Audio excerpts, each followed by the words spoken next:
बेकायदा गॅस रिफिलिंगला पुरवठा विभागांचे संरक्षण.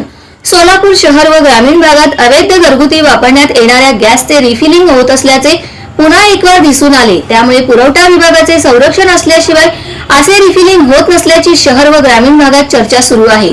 सोलापूर शहरात व ग्रामीण भागात मोठ्या प्रमाणावर रिक्षा खाली पिली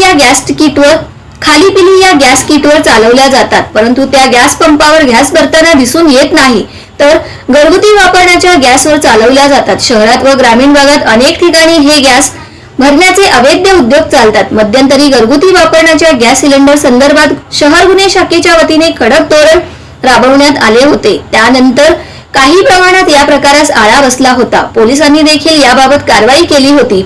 घरगुती गॅस संदर्भातील धोरण काहीसे दुर्लक्ष होताच परत रिक्षात सिलेंडर मधून घरगुती वापरण्याचा गॅस अवैधरित्या भरण्याचे उद्योग शहरात व ग्रामीण भागात खुलेआम सुरू झाले आहेत. यात काही ठिकाणी सिलेंडर स्वतंत्र नेल्यास 150 रुपयात गॅस भरून दिला जातो अथवा 1000 रुपयात गॅस भरून देण्यात येतो. इलेक्ट्रिक मोटर लावून वाहनात गॅस भरण्याचे धोकादायक प्रयोग केले जातात.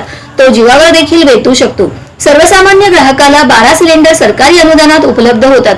प्रत्यक्षात तेवढ्या सिलेंडरचा उपयोग वर्षात काहींना होत नाही. अशा काही कुटुंबांकडून घरगुती वापराचे सिलेंडर जादा दराने विक्री केले जातात.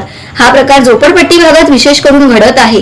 त्यामुळे यावर नियंत्रण मिळवण्यासाठी पुरवठा विभागाकडून कारवाई होणे गरजेचे आहे. हद्दीतील अधिकारी आणि कर्मचारी यांना देखील गॅस भरण्याचे ठिकाण माहीत असली तरी त्याकडे कानाडोळा केला जात आहे. गैरप्रकाराकडे दुर्लक्ष होत असल्याचा आरोप सर्वसामान्य नागरिकांमधून होत आहे. अनर्थ दुर्घटना होण्यापूर्वी शहर पोलीस आयुक्त व पोलीस अधीक्षक ग्रामीण यांनी अवैध रिफिलिंगचे स्थाने उद्ध्वस्त करण्याची गरज असल्याचे मत सर्वसामान्यांकडून व्यक्त होत आहे.